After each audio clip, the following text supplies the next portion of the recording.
Welcome. इस video section में हम तीन चीज देखेंगे। हम कॉम्पैक्शन चैप्टर को कंक्लूड करेंगे। तो हम ये पूरा थियोरेटिकल होगा। ये पूरा सेशन हम इसमें तीन चीज देखेंगे। सबसे पहला पॉइंट देखेंगे कि factors affecting compaction.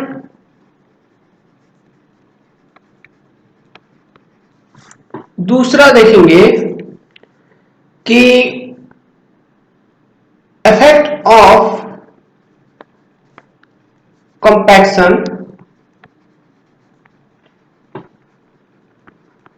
on engineering properties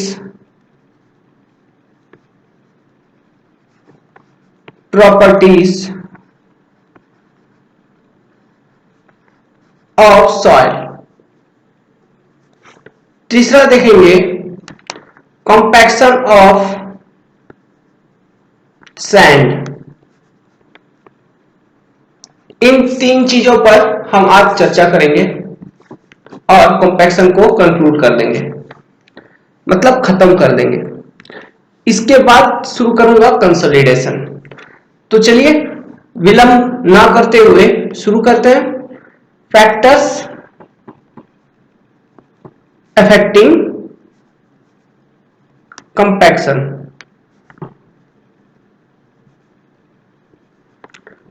तो कौन कौन से फैक्टर है जो कंपैक्शन को इफेक्ट करते हैं, मैं लिस्ट आउट कर देता हूं। सबसे पहला फैक्टर है वाटर कंटेंट। कैसे करता है हम देखेंगे। एक समरी टाइप का पहले लिख लेते हैं, वाटर कंटेंट ऑफ सॉइल। दूसरा है degree of compaction.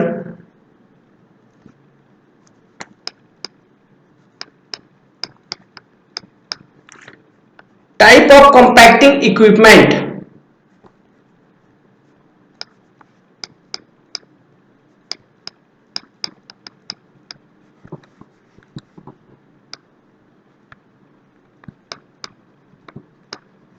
Soil, type of soil.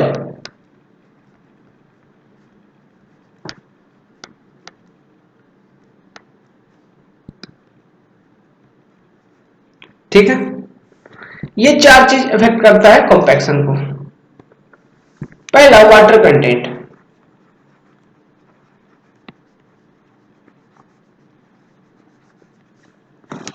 देखो कॉम्पैक्शन कर्व को, ठीक है। ये ओएमसी होती थी जहां पर आपको gamma drive practically possible maximum मिलता था ओएमसी पर। अब अगर यदि वाटर कंटेंट कम है तब भी ड्राई डेंसिटी कम है, वाटर कंटेंट ज्यादा है तब भी ड्राई डेंसिटी ज्यादा है, कम है। क्यों है वैसा? देखिए, अगर वाटर कंटेंट सॉइल में कम है तो सॉइल, पहले ऐसे लिखता हूं, देखिए, at low water content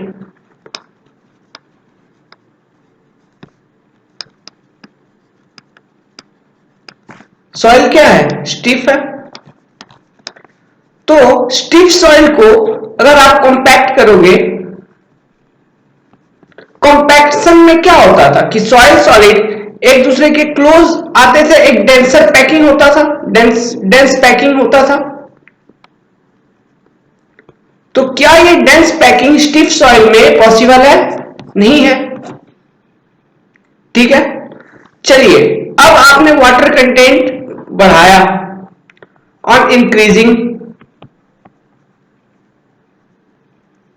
water content, क्या होगा? ये वाटर कंटेंट किस रूप में इंक्रीज होगी? एब्जॉर्ब्ड लेयर ऑफ वाटर के रूप में इंक्रीज होगी। एब्जॉर्ब्ड लेयर,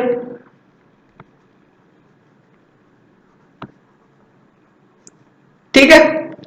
अब देखिए, इसके बगल में भी एक सॉलिड है, सॉलिड ग्रेन है, उस पर भी वाटर कंटेंट का वैल्यू इंक्रीज होगी, मतलब वाटर का इफेक्ट होगा। लेवल इंक्रीज जो किया उसमें एब्जॉर्बेंट लेयर में इंक्रीमेंट होगी। अब आप जब लोड लगाओगे इस सॉइल पर, क्या ये सॉलिड ग्रेन एक दूसरे में, एक दूसरे के रेस्पेक्ट में ज्यादा फिसलेंगे क्या? तो फिसल के वो एक डेंसर पैकिंग में आ सकते हैं क्या? मतलब इसमें वर्केबिलिटी ज्यादा होगा,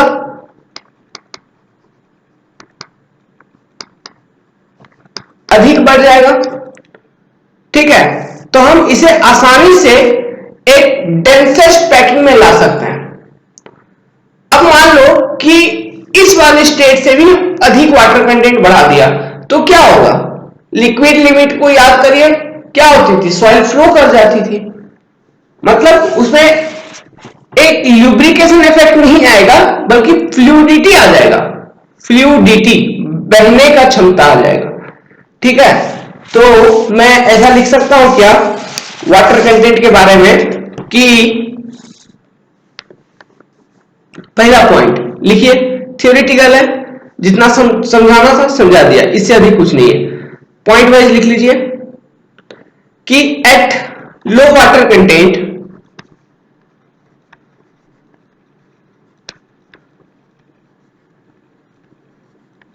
soil is relatively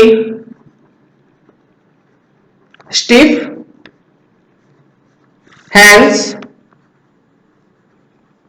offer higher resistance against compaction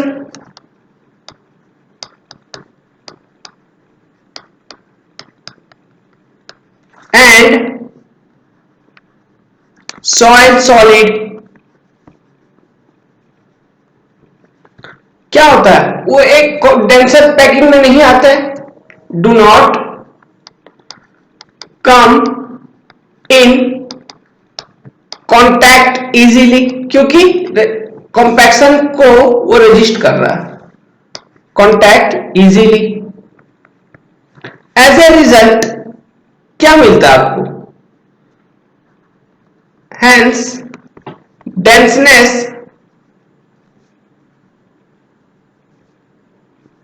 of soil और dry unit weight of soil is less at low water content values। अब मान लो वाटर कंटेंट कुछ बढ़ाया तो क्या बोला? एक ल्यूब्रिकेशन इफेक्ट आता है, मतलब सॉइल सॉलिड ग्रेन एक दूसरे के ऊपर अधिक फिसलते हैं तो वर्केबिलिटी बढ़ जाता है। ठीक है, तो हम सॉइल को डेंसेस्ट पैकिंग में पैक कर सकते हैं, कॉम्पैक्ट कर सकते हैं, एयर वॉइड रिड्यूस कर सकते हैं।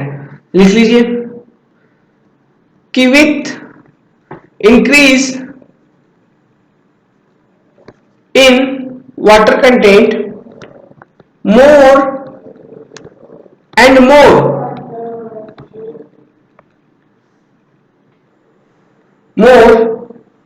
more number of layers of क्या of water surrounds the soil solid which put me which develops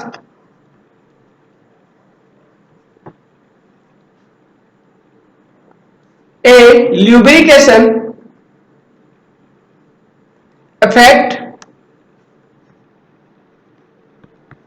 as a result of which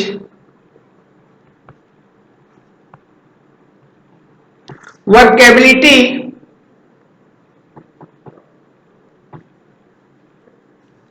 of soil solid increases। Therefore now soil solid easily come into a denser packing on compaction। Workability क्या होता है? ease of doing work on compaction to to form a dense soil mass. Hence, gamma drive increases. तो क्या ये water कौन कितना water content का value तक गामा ड्राइव इंक्रीज होता है? ओएमसी तक, ओएमसी के बियॉन्ड फिर कम होता है, लिख लीजिए। तो क्या कौन सा इफेक्ट ओएमसी तक रहता है? लुब्रिकेशन इफेक्ट, ठीक है। But this increase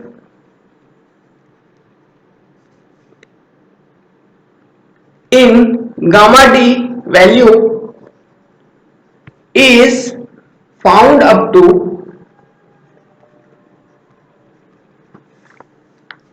what? A particular water content value which is called as OMC. Beyond OMC, पहले OMC पर क्या होता है ये लिख लीजिए, उसके बाद लिखेंगे बियॉन्ड OMC क्या होगा। तो at this water content lubrication effect is maximum. तो वर्केबिलिटी मैक्सिमम,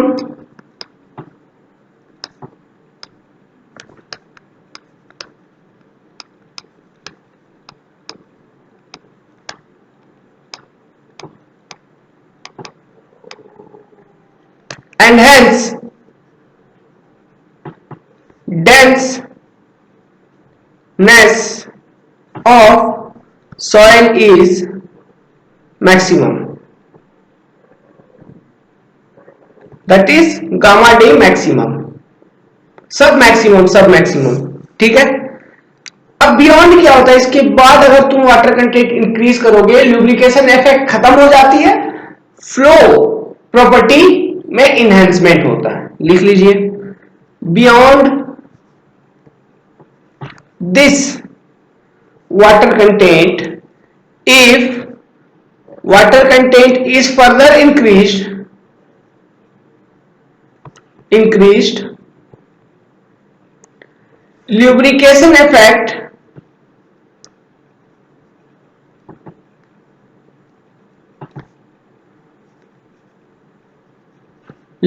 effect में कोई बढ़ोतरी नहीं होती है, बल्कि वो कांस्टेंट हो जाती है, ठीक है।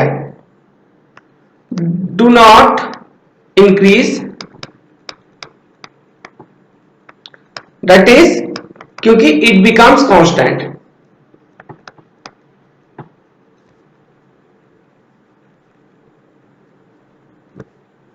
Hence, now सॉइल सॉलिड, तो अब क्या होगा? सॉइल सॉलिड एक कॉन्टैक्ट क्लोजर स्टेट में नहीं आ पाएंगे,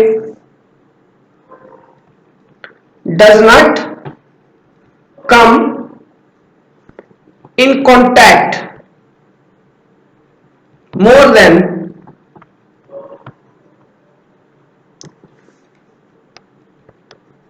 द मैक्सिमम अचीव्ड। ये मैक्सिमम कांटेक्ट जो हमको ओएमसी पर मिला, उससे अधिक कांटेक्ट अब नहीं आएंगे वाटर कंटेंट का वैल्यू इंक्रीज करने पर, ये लिखा है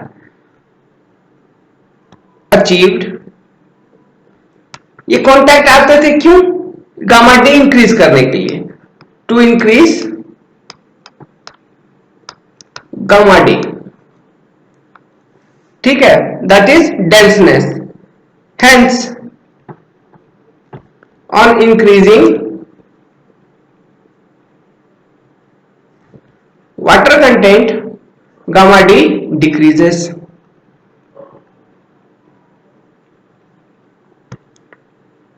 अब दूसरा प्रॉपर्टी है डिग्री ऑफ कॉम्पैक्शन। ये मैंने बता दिया है जब मैंने लाइन ऑफ ऑप्टिमस बताया था। क्या है? कि आप कॉम्पैक्टिंग एफर्ट बढ़ाओगे तो आपका वाटर कंटेंट ओएमसी कम होता है, गामा डी बढ़ता है। वही चीज है डिग्री ऑफ कॉम्पैक्शन, मतलब कि कॉम्पैक्टिव एफर्ट। लिख लीजिए, with increase in degree of compaction मतलब compactive effort,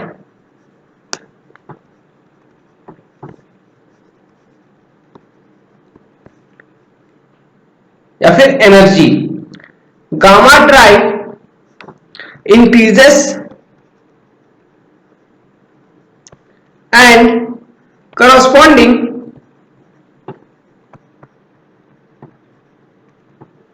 OMC optimum moisture content decreases देर।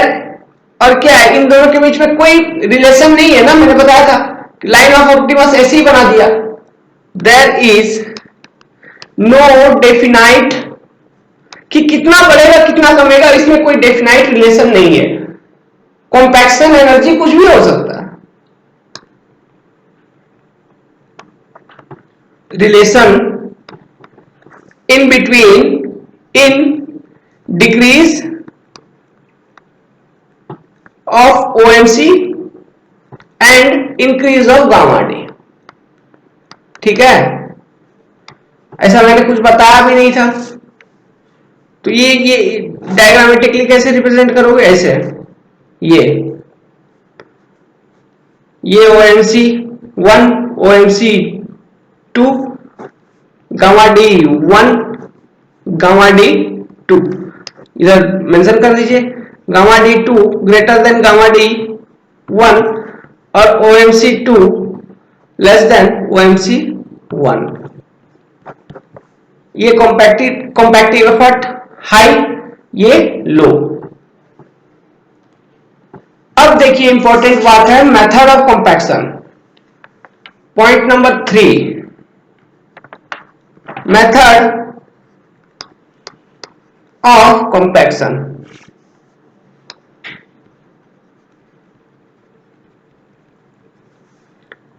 हमारे पास 3 मेथड है। हम यूज करते हैं रोलर, हम यूज करते हैं रैमर,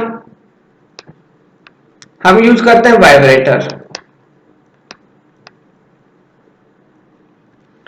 रोलर 3 टाइप का होता है, आपने पढ़ा होगा बहुत बार। स्मूथ व्हील रोलर,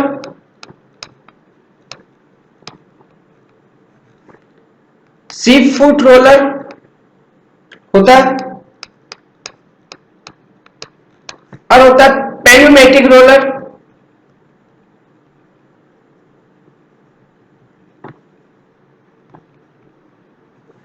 ठीक है, तो और रैमर तो जो होती है वही होती है जो आपने लेबोरेटरी में यूज किया, और वाइब्रेटर एक मशीन होती है जो वाइब्रेट करती है, और इसे हम यूज करते हैं जनरली सैंड कॉम्पैक्शन में, वाइब्रेटर को। ठीक है, ये दोनों को क्यों यूज करते हैं उसे देखना है। सो लिखिए कि ये जो है method of compaction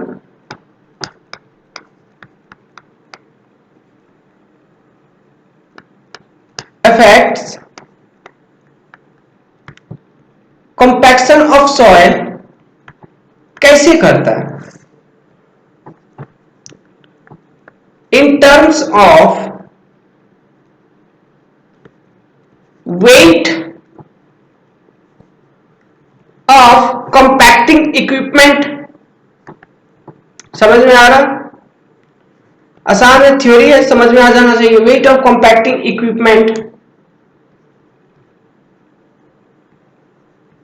comma time, कितना समय तक वो इक्विपमेंट चला, एंड एरिया, कितना एरिया को वो कॉम्पैक्ट कर रहा है।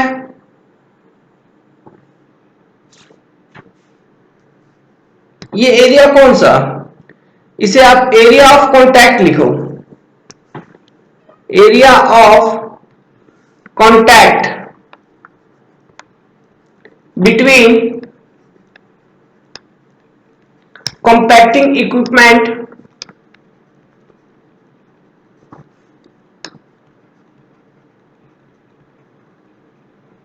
एंड सॉइल, ठीक है। और नेचर ऑफ इफेक्ट प्रोड्यूस्ड, इस पॉइंट को अंडरलाइन करिए, effect produced by compacting equipment.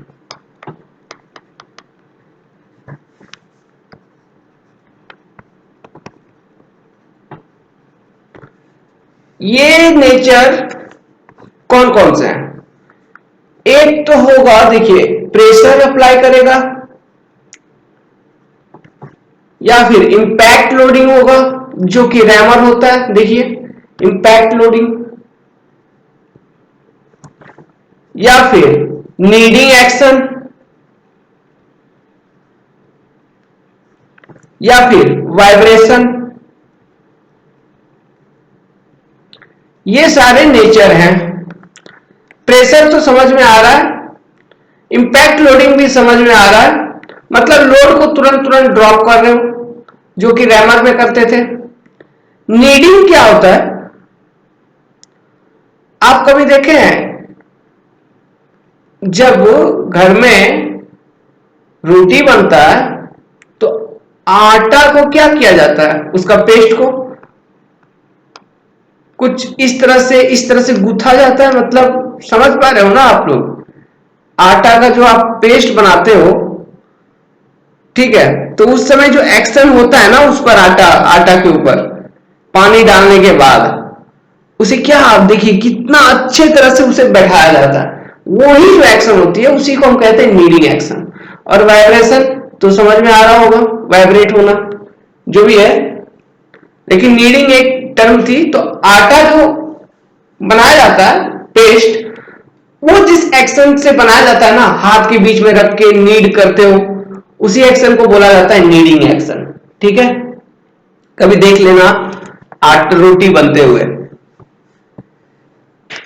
तब अच्छे से समझ में आ जाएगा। अब देखिए, अब देखते हैं रोलर। तो रोलर तीन टाइप की थी। तो सबसे पहला स्मूथ व्हील रोलर, ये जो एक्शन अप्लाई करती है, जो एक्शन इसका जो इफेक्ट है वो है प्रेशर। ये सॉइल को कंपैक्ट करती है बाय एप्लीकेशन ऑफ प्रेशर, ठीक है। तो हम इसे कहां यूज करते हैं? कॉम्पैक्शन कैसे अचीव होता है? By application of pressure over soil. तो इसको हम जनरली यूज करते हैं, ठीक है। It is generally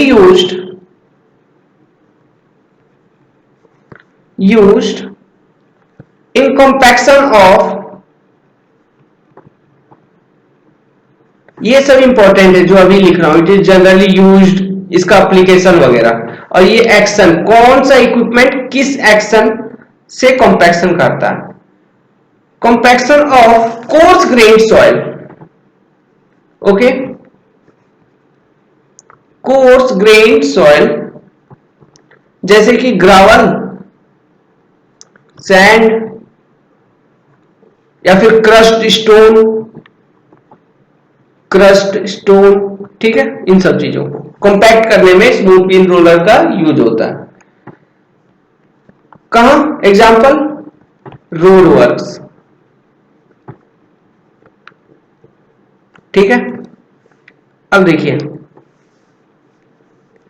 sheep foot roller,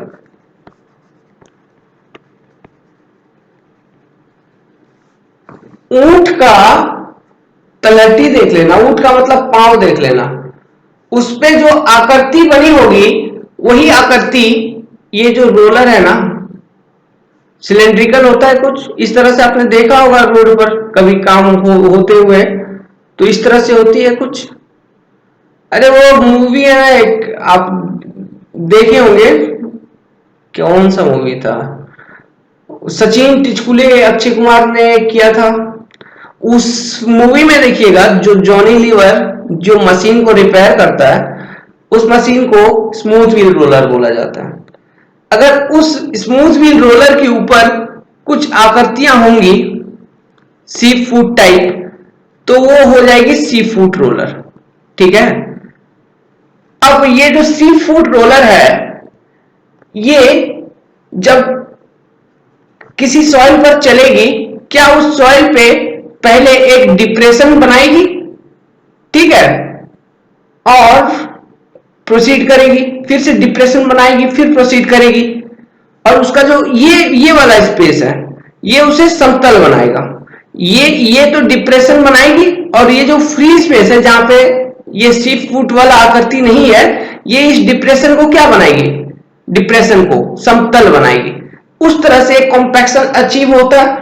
तो ये जो कॉम्पैक्शन अचीव होता है, क्या ये सेम प्रोसेस है जैसे आटा को पेस्ट बनाया जाता है रोटी बनाने के लिए? तो इस केस में जो कॉम्पैक्शन का जो मेथड है वो है नीडिंग एक्शन। ठीक है, नीडिंग। तो compaction of soil is achieved by kneading action. और तो हम इसे किस सॉइल के लिए यूज करेंगे? कोर्स सॉइल में क्या नीडिंग जरूरत है? नहीं, फाइन सॉइल के लिए। ठीक है, फाइन सॉइल, महीन सॉइल के लिए ये चीज को हम यूज करते हैं। Fine soil, cohesive soil, suitable for cohesive soil, जैसे कि क्ले। इंपॉर्टेंट है, क्ले का बात हो रहा है। तो इसका एप्लीकेशन कहां, क्ले कहां यूज होता है? डैम वगैरह में। तो अर्बन डैम कंस्ट्रक्शन। ठीक है, अब देखते हैं पेनोमेटिक रोलर। 3 रोलर है।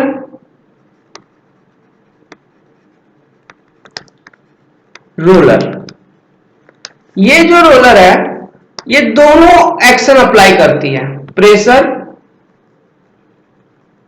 Plus needing. तो ये रोलर दोनों के लिए सुटेबल होगा क्या? फॉर कोर्स ग्रेन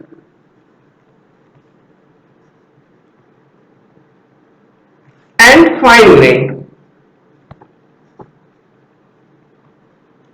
बट लगा दिया, लेकिन जनरली जो यूज किया जाता है इसको, use for compacting cohesive soil.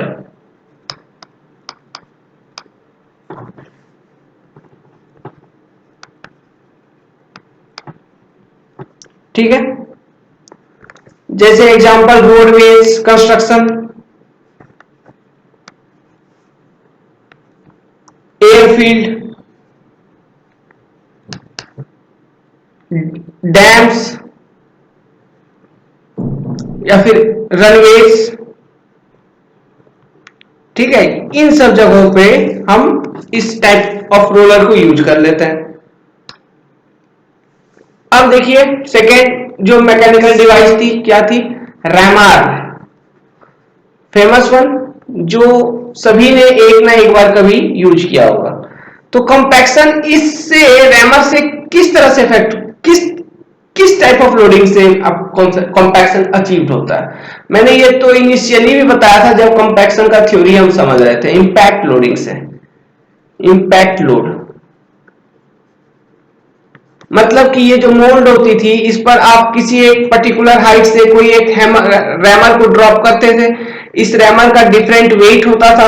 एक होता था 2.44, ये था स्टैंडर्ड प्रोक्टर। दूसरा होता था 2.6, ये था आईएस लाइट। तीसरा होता था 4.54, ये था मॉडिफाइड प्रोक्टर। चौथा होता था 4.9, ये था आईएस हैवी। ये जो वेट थी, इसे आप कुछ certain drop, height of drop, free height of drop, इसे क्या कहते थे? Free height of drop. ये कितना कितना होती थी? एक होती थी 305 स्टैंडर्ड का, दूसरा होता था 310 आईएस लाइट का, एक होती थी 457 पॉइंट कुछ, ये मॉडिफाइड का, एक होता था 450, किसका? आईएस हैवी का। ठीक है, तो ये इतने हाइट से हम ड्रॉप करते थे रेस्पेक्टिव वेट ऑफ रैमर को इस सॉइल के ऊपर, इसे कॉम्पैक्ट करते थे। नंबर ऑफ ब्लोस 25 और लेयर वाइज कंपैक्ट करते थे। तो इंपैक्ट लोडिंग अप्लाई कर रहे होते हैं उस समय, ठीक है। तो ये जो देखिए, ये जो मोल्ड है उसका एरिया क्या है, उसका वॉल्यूम क्या है, कन्फाइंड है क्या, उसका एरिया कन्फाइंड है। तो generally used in confined locations, ठीक है। तो ये किसके लिए सुटेबल होगा, ये सभी तरह के मिट्टी के लिए सुटेबल है, लेकिन इसे हम प्रिफर करते हैं कोहेजन लेस सॉइल के लिए। अभी देखो ना, तुम रैमर को कोहेजिव सॉइल पर अप्लाई करोगे तो क्या रैमर के नीचे एक सॉइल मास चिपक जाएगा, तो बार बार तुमको टैपिंग करना होगा ना उस सॉइल मास को निकालने के लिए, नहीं तो गंदा हो जाएगा आपका रैमर, मतलब आप ठीक से अप्लाई नहीं कर पाओगे इम्पैक्ट लोडिंग। तो इसलिए कोहेजिव सॉइल में चलेगा, लेकिन हम जनरली यूज करते हैं इसे कोहेजन लेस सॉइल के लिए। So it can be used for all type of soil, but preferably used for cohesionless soil, okay, ठीक है। इसका एप्लीकेशन कहां होगा, जैसे कि रिटेनिंग वॉल, कन्फाइंड स्पेस है रिटेनिंग वॉल में, या फिर ट्रेंच, गड्ढा वड्ढा में अगर कॉम्पैक्शन करना है तो वो कन्फाइंड स्पेस है ना, कम एरिया है। तो रैमर ये है। अब है देखिए वाइब्रेटर।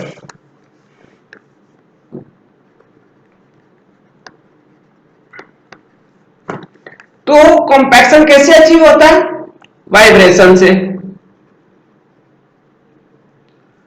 इससे क्या कॉम्पैक्ट करते हैं, ये एक बेस्ट मेथड है फॉर सैंड कंपैक्शन।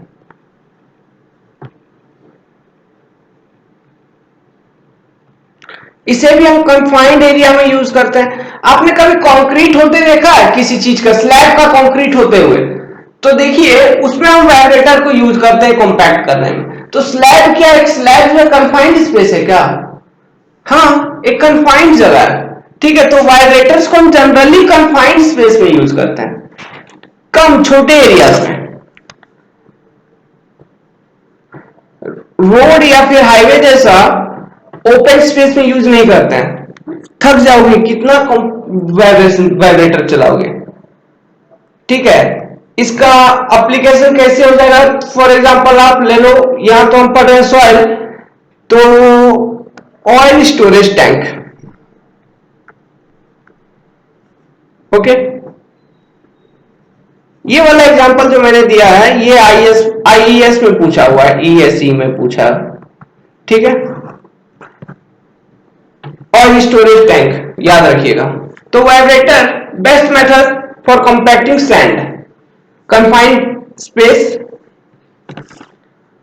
अब टाइप ऑफ सॉइल देखिए, फोर्थ जो पैरामीटर जो इफेक्ट करता है कॉम्पैक्शन को, वो है type of soil. Type of soil माने कि वेल ग्रेडेड या फिर पुअरली ग्रेडेड, दूसरा फाइन या फिर कोर्स। तो किस केस में हमको कॉम्पैक्शन मैक्सिमम मिलेगा, तो मैं लिख देता हूं, इस पर ज्यादा ध्यान नहीं देंगे। दो ही पॉइंट हमको याद रखना है कि जो मैक्सिमम कॉम्पैक्शन आपको मिलेगा ना, प्रैक्टिकली पॉसिबल, वो मिलेगा वेल ग्रेडेड,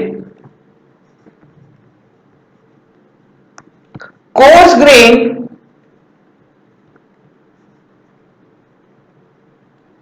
सॉइल जिसमें परसेंटेज फाइनेस लेस देन 12% हो। मैंने 3 क्लासिफिकेशन बनाए थे क्या, एक में परसेंटेज फाइनेस लेस देन 5%, दूसरे में परसेंटेज फाइनेस ग्रेटर देन 12% और तीसरा इंटरमीडिएट था। तो ये जो केस है, इतना का परसेंटेज फाइनेस हो और वो soil well graded course grand soil हो, तो उस सॉइल को अगर आप कंपैक्ट करोगे तब आपको ओएमसी मिलेगा ऐसा जिस पर maximum possible dry unit wait मिलेगा किसी भी केस में। ठीक है, तो ये कहने का मतलब है कि well graded coarse grain soil with percentage fineness lesser than 12% is found, ये गेट में पूछा है, is found to have, IAS में भी पूछा है, पूछते रहता है ये सब क्वेश्चन, फ्रीक्वेंट क्वेश्चन है। Found to have maximum, maximum मतलब मैक्सिमम तो है लेकिन मैक्सिमम का मैक्सिमम सबसे अधिक, किसी भी सॉइल के केस में सबसे अधिक इस वाले सॉइल कंडीशन पे आपको ड्राई यूनिट वेट मिलेगा। Maximum of maximum dry unit wait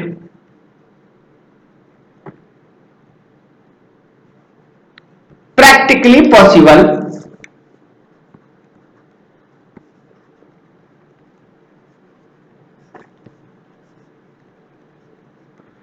तो हमने देखा था क्या, ड्राई यूनिट वेट अगर मैक्सिमम होते रहता है तो ओएमसी कम होते रहता है क्या, प्रैक्टिकली पॉसिबल एंड करस्पॉन्डिंग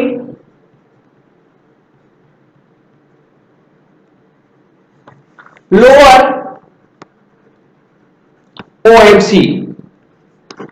ठीक है, अब देखो परसेंटेज फाइननेस इंक्रीज कर रहे हो मतलब वाटर कंटेंट इंक्रीज कर रहे हो, तो मैंने बताया था वाटर कंटेंट वैल्यू इंक्रीज होते ही, ओएमसी के बियॉन्ड जाते ही ल्यूब्रिकेशन कांस्टेंट हो जाती है और उसका वाटर कंटेंट का इंक्रीमेंट का कोई इफेक्ट नहीं होता। इस कारण से ड्राई डेंसिटी कम हो जाती है क्योंकि flow property of soil increase हो जाती है। क्योंकि जो परसेंटेज फाइननेस है ये रिप्रेजेंट करती है आपको कंप्रेसिबिलिटी ऑफ सॉइल, और compressibility is directly related to liquid limit of soil. And liquid limit, what is liquid limit? It is one type of water content only. समझ में आ रहा है? बात बहुत गहरा है, ध्यान से समझिए कि percentage fineness directly related to percentage of clay plus silt. ठीक है, ये रिलेटेड टू लिक्विड लिमिट,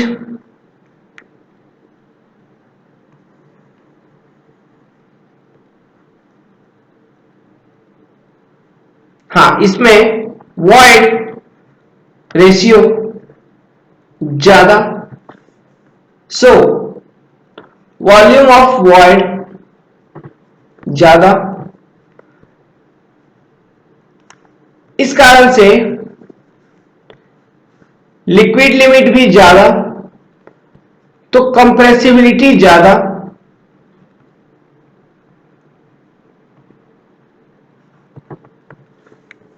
और लिक्विड लिमिट क्या है? ये एक one type of water content only.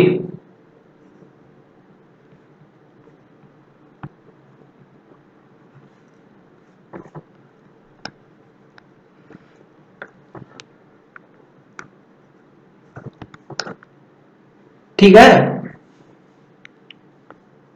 So percentage fineness, just a minute, so percentage fineness अगर ज्यादा, लिक्विड लिमिट ज्यादा और पानी अगर ज्यादा, तो ओएमसी से अगर ज्यादा तो क्या होता था? As water content increases lubrication constant, constant कहां? बियॉन्ड ओएमसी, एंड फ्लूइडिटी मतलब flow increases, gamma d decreases. ठीक है, तो ऐसा सॉइल जिसमें फाइननेस ज्यादा और उसका ड्राई डेंसिटी कम होगा क्या, मतलब फाइन ग्रेन सॉइल का ऑब्वियसली ड्राई डेंसिटी कम होगा with respect to coarse grain soil, ये बात तो पता चला। तो मैक्सिमम मिनिमम किस केस में होगा, अभी तो देखा मैक्सिमम होगा well graded coarse grain soil with percentage fineness less than 12%। तो मैक्सिमम मिनिमम किस केस में होगा, poorly graded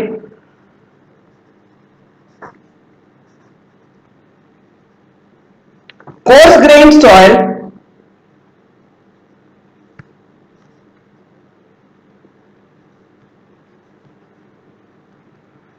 is found to have maximum minimum dry unit weight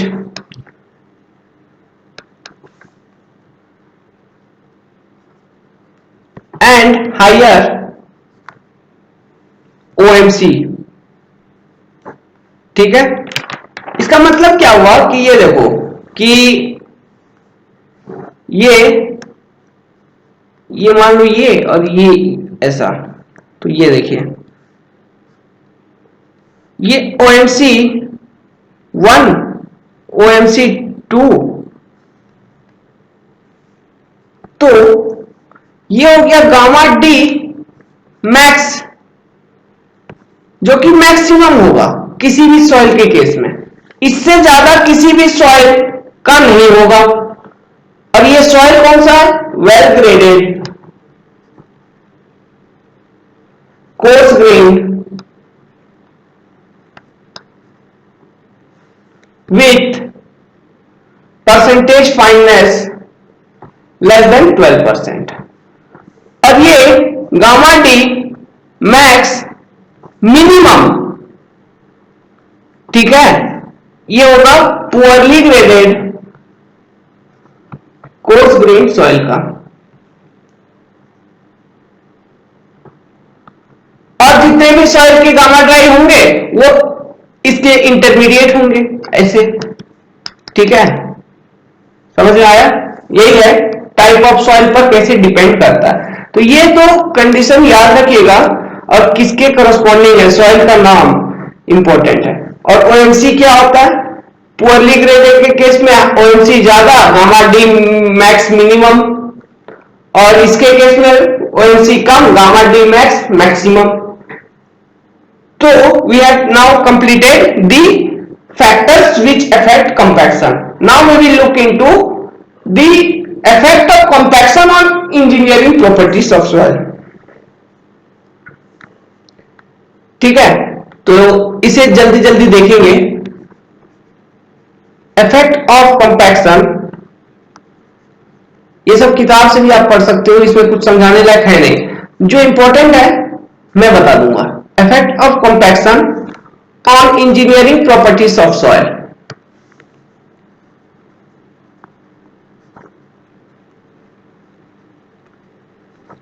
देखिए मैं कुछ इस तरह से बताऊंगा, शॉर्टकट में बताऊंगा, आप किताब से डिटेल में पढ़ लेना। Properties of soil,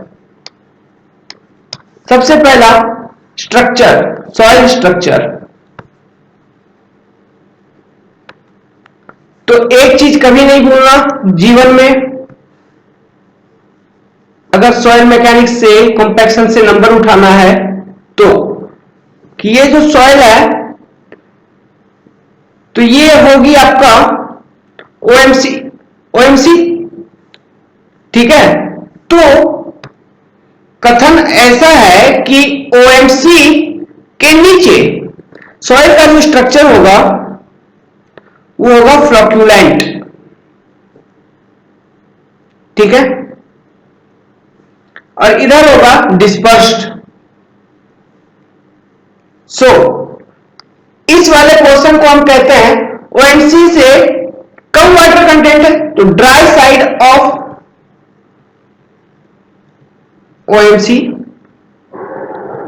wait side of OMC. Dry side of OMC में कौन सा सॉइल स्ट्रक्चर बन रहा है? Flocculent formation. Wet side of OMC में कौन सा स्ट्रक्चर बन रहा है? Dispersed formation. मतलब क्या हो गया? ओएमसी के बियॉन्ड अगर वाटर कंटेंट इंक्रीज कर रहे हो, फ्लोक्यूलेंट डिस्पर्स्ड बन जाएगा क्या? मतलब पहला प्रॉपर्टी था सॉइल स्ट्रक्चर।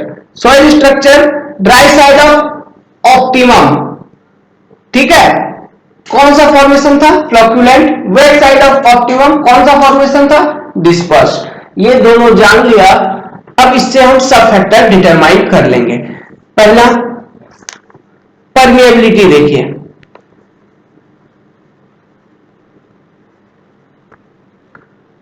परमिएबिलिटी किधर ज्यादा होगा? ड्राई साइड ऑफ ऑप्टिमम में ज्यादा होगा, ठीक है। क्यों? उसमें फ्लोक्यूलेंट फॉर्मेशन है, तो वॉइड ज्यादा है क्या, तो पानी अच्छे से फ्लो होगा। तो ड्राई साइड ऑफ ऑप्टिमम में ज्यादा। सेकेंड, ये देखो, नहीं सेकेंड नहीं है, ये थर्ड है एक्चुअली। पोर वाटर प्रेशर,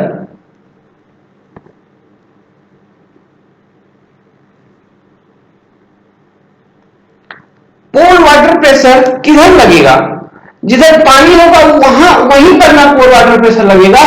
तो नाम से ही पता चल रहा है कि ड्राई साइड ऑफ ऑप्टिमम मतलब वाटर लेवल कम है, तो पोर वाटर प्रेशर कम होगा in dry side of optimum, और ज्यादा किधर होगा? Wet side of optimum. तो less in dry side of optimum. मैं ऐसे लिख रहा हूं शॉर्टकट में, आप किताब से पढ़ लेना, मैं आइडिया दे दिया आपको, एक जनरल कंक्लूड कर दिया, ठीक है। एक ही चीज से, वो चीज क्या है? Structure. Dry side of optimum में फ्लोक्यूलेंट फॉर्मेशन और वेट साइड ऑफ ऑप्टिमम में डिस्पर्स्ड फॉर्मेशन। तो ये देखिए, पोर वाटर प्रेशर, पानी जिधर होगा वहीं प्रेशर लगाएगा। तो ड्राई साइड ऑफ ऑप्टिमम में पानी कम होगा, तो वो क्या लगाएगा? पोर वाटर प्रेशर क्या होगा? लेस होगा ना इन ड्राई साइड ऑफ ऑप्टिमम।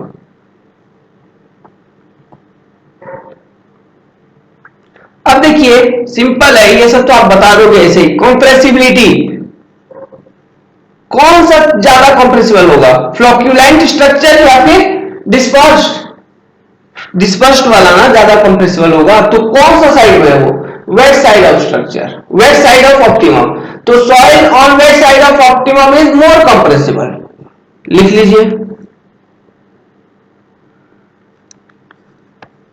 ज्यादा किधर? Wet side. क्यों? Dispersed soil structure, okay.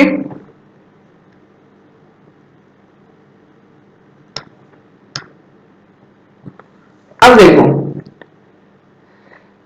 Strength किधर ज्यादा? ड्राई साइड में ज्यादा ना। क्यों? उधर फ्लोक्यूलेंट फॉर्मेशन है, और फ्लोक्यूलेंट फॉर्मेशन का स्ट्रेंथ ज्यादा होता है डिस्पर्स्ड फॉर्मेशन से, ठीक है। Dry side of optimum. ये सब सिंपल सिंपल चीजें हैं। अधिक। अब देखिए, श्रिंकेज समझिएगा। श्रिंकेज क्या होता है? श्रिंकेज पानी से रिलेटेड है क्या? कुछ आपके पास जितना पानी होगा उतना सूखेगा, फिर तभी ना वो श्रिंक करेगा। पानी भरा हुआ था, अब पानी सूख गया तो श्रिंक करेगा। तो जिधर पानी ज्यादा, श्रिंकेज उधर ही ज्यादा। क्या? तो पानी किधर ज्यादा? Wait side.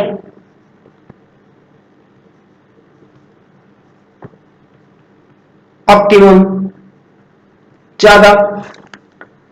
अब देखिए, स्वेलिंग, स्वेलिंग मतलब क्या हुआ? फूलना। अब देखो कि जिधर पानी कम है वहां पे अगर पानी आ जाए तो वो जल्दी फूल जाएगा क्या? स्वेल करेगा ना, क्योंकि उधर पानी कम है। तो ड्राई साइड ऑफ ऑप्टिमम में स्वेलिंग ज्यादा होगा।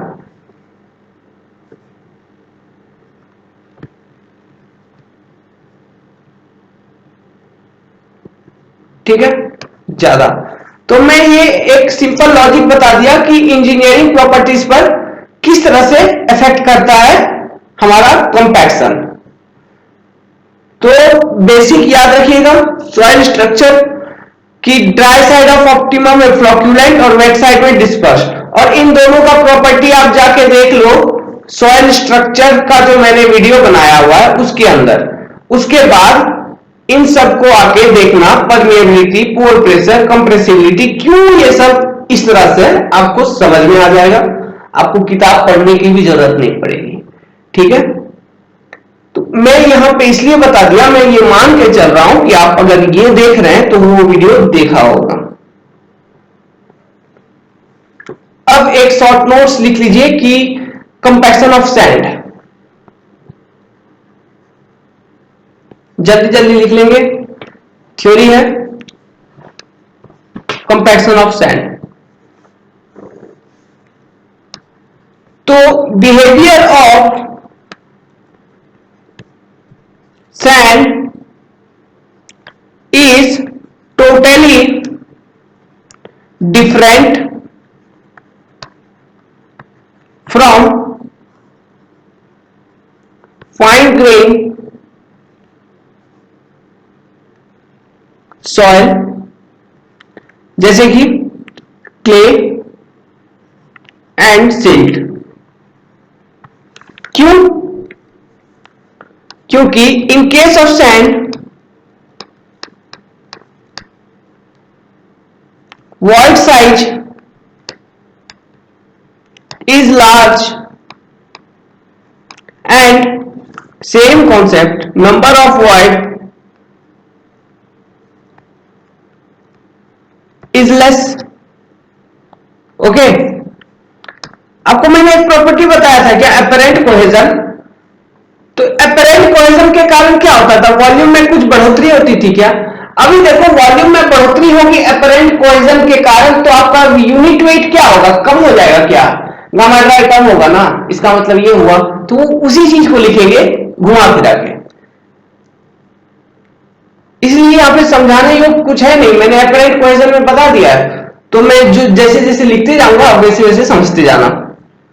तो in case of pure sand, initially when water content increases, क्या होता था, then due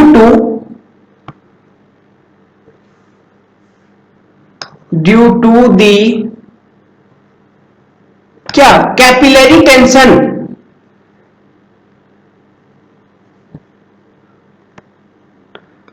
आप इसे नहीं समझ पा रहे हो तो अपरेंट कोहेजन मैंने जहां बताया कैपिलरी वाला चैप्टर उसमें देख लेना, तब इसे देखना।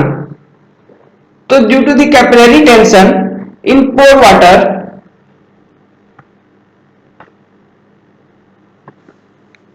apparent cohesion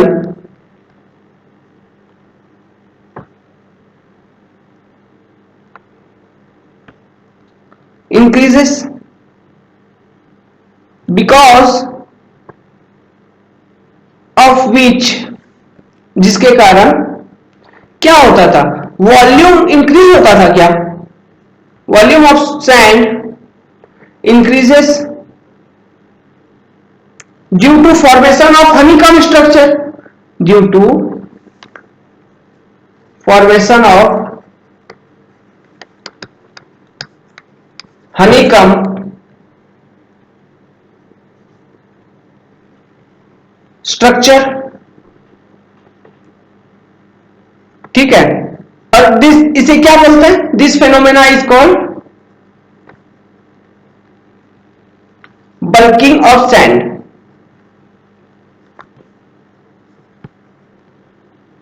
और ये मॉइस्चर कंटेंट कहां तक मॉइस्चर कंटेंट अप्लाई करते थे?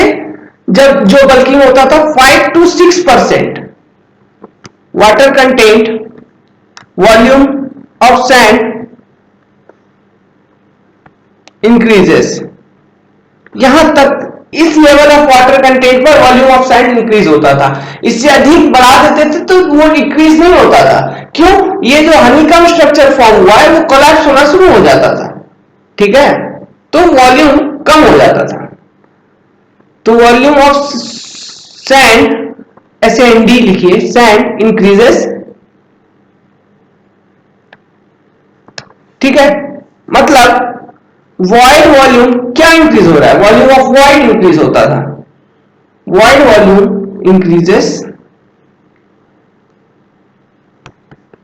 तो वॉल्यूम इंक्रीज हो रहा है तो यूनिट वेट क्या होता है? Wait per unit volume. Denominator increase हो रहा है तो यूनिट वेट डिक्रीज होगा ना।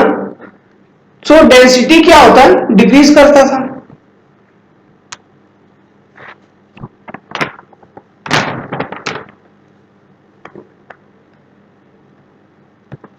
ओके, लेकिन अपरेंट कोहेजन के कारण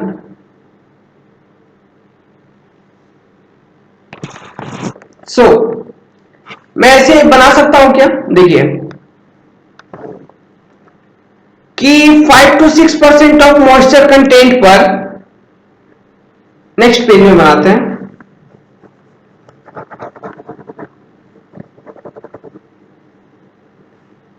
यह पूरा बल्किंग ऑफ सैंड का एप्लीकेशन है और कुछ है नहीं। ये देखिए कि 5 to 6% ऑफ मॉइस्चर कंटेंट पर आपको वॉल्यूम मैक्सिमम मिलती थी, वी मैक्स मिलती थी ऑफ सैंड, ये 5 to 6% मॉइस्चर कंटेंट, और ये वी मिनिमम मिलती थी। मान लीजिए वी कम। ये क्या है? Bulking of sand. अब आप ड्राई यूनिट वेट का प्लॉटिंग करो, इसी कर्व को नीचे करिए। तो हम ड्राई यूनिट वेट कैसे लिख सकते हैं? ये मान लीजिए ये मैक्सिमम वैल्यू है, तो देखिए यहां पे वॉल्यूम कम है तो ड्राई यूनिट वेट अधिक होगा। इस लेवल पर ड्राई यूनिट वेट मिनिमम होगी जहां पर वॉल्यूम मैक्सिमम है, तो ड्राई यूनिट वेट का कर्व कुछ उल्टा मिल जाता है।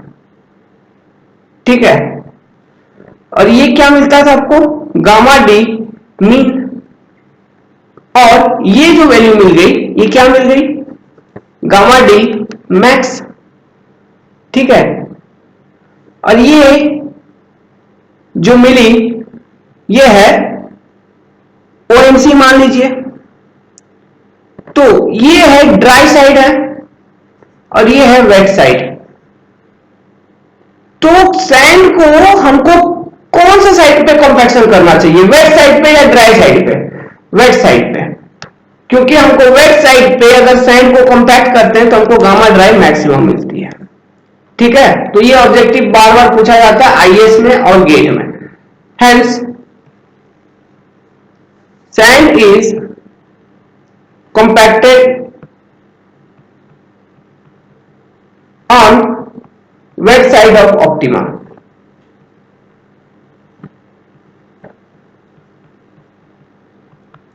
ओके, क्योंकि गामा ड्राई मैक्सिमम मिलती है।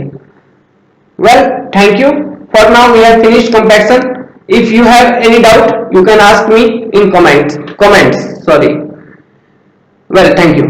We will start consolidation in next session.